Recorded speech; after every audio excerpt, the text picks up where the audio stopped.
For cylinder සද්දෙට විතරක් රැවටිලා ඉන්න ලංකාවේ බයික් පිස්සුන්ගේ ඔළුව අමුල් කරපු තනි සිලින්ඩරේ යකා කවුද දන්නවද?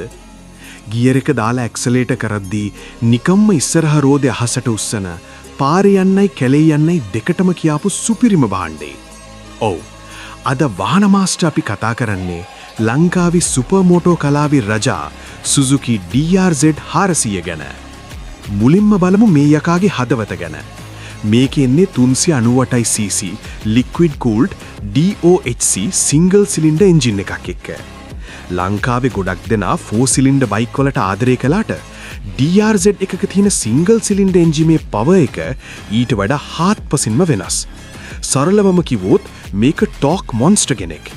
horse power 39ක් විතර ජනනය කරන මේ එන්ජින් මේ ඇක්සලරේටරේ කරකවන පමාවට බයික් එක ඉස්සරහට විසි වෙනවා වගේ ෆීලිං එකක් එන්නේ ඒ නිසයි. මේකේ තියෙන්නේ 5 ස්පීඩ් ගියර් බොක්ස් එකක්. ගොඩක් අය අහනවා ඇයි 6 වෙනි ගියර් එකක් නැත්තේ කියලා. ඇත්තටම සුසුකි සමාගම මේ බයික් එක හදලා තියෙන්නේ টপ ස්පීඩ් යන්න නෙවෙයි. ඕනම තැනකින් බයික් එක ඇදලා ගන්න පුරුවන් විදිහේ උපරිම පිකප් එකක් සහ ටෝක් එකක් දෙන්නයි. දැන් අපි කතා කරමු මේකේන ප්‍රධාන මාදිලි ගැන. මේක ගොඩක් අයට පැටලෙන තැනක්. DRZ 400 කිව්වම ප්‍රධාන මාදිලි තුනක් තියෙනවා. පළවෙනි එක තමයි DRZ 400E හෙවත් Enduro මොඩල් එක. මේක තමයි ලයින්අප් එකේ තියෙන පවර්ෆුල්ම බයික් එක. මේකේ එන්නේ ඔෆ් රෝඩ් යන්නමයි. මේකේ එන්ජින් කම්ප්‍රෙෂන් එක වැඩි වගේම මේකට එන්නේ Kein FCR 39 කියන විශේෂ කාබ් එක.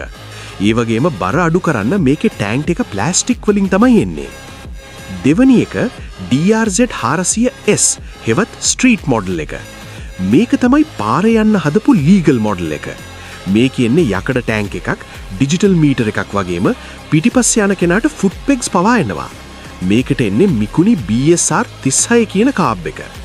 E මොඩල් එකට වඩා පවර් එක පොඩ්ඩක් අඩු වුණත් නඩත්තු කරන්න ලේසි. ලංකාවේ ගොඩක් තියෙන්නේ මේ S මොඩල් එක තමයි.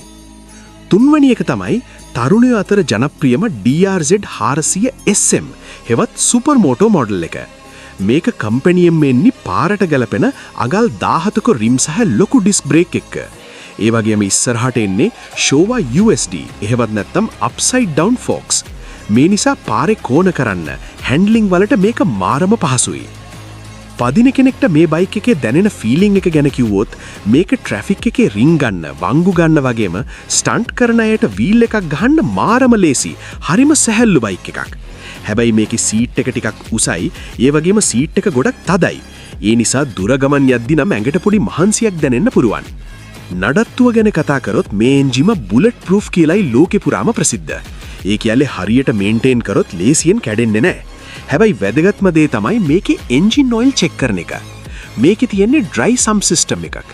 ඒ කියන්නේ ඔයිල් තියෙන්නේ එන්ජින් එකේ යට නෙවෙයි, බයික් එකේ ෆ්‍රේම් එකේ ඇතුලේ. ඒ නිසා ඔයිල් ලෙවල් එක බලන්න කලින් එන්ජිම ස්ටාර්ට් කරලා විනාඩි 3ක් විතර රත් වෙන්න දීලා තමයි ඔයිල් ලෙවල් එක බලන්න ඕනේ. ඒ වගේම નિયમિત කිලෝමීටර් ගානෙන් අනිවාර්යයෙන්ම හොඳ බ්‍රෑන්ඩ් එකක ඔයිල් මාරු කරන්නත් අමතක කරන්න එපා. ඉතින් යාළුවනේ, ඔයා හොයන්නේ නිකම්ම පාරේ යන්න බයික් එකක් නෙවෙයි. ඇඟට දැනෙන්න පදින්න පුළුවන් පාරේ යන්න අනිත් අයගේ අවධානය ගන්න සුපිරිම මැෂින් එකක් නම් Suzuki DRZ 400 කියන්නේ අනිවාර්යයෙන්ම ඔයාගේ ලිස්ට් එකේ උඩින්ම තියෙන්න ඕන බයික් එකක්. ඔයා වඩාත්ම කැමති Hornet වගේ 4 සිලින්ඩර් සද්දටද? එහෙම නැත්නම් DRZ එකේ මේ සිංගල් සිලින්ඩර් ගැම්මටද? පල්ලෙහෙන් කමෙන්ට් එකක් දාගෙන යන්න. වීඩියෝ එක ලයික් කරලා ෂෙයා කරන්න. තවත් මේ වගේ සුපිරි වණ්ඩියක සම්පූර්ණ විස්තර අරගෙන එන්නම්. ගිහින් එන්නම්. ජය වේවා.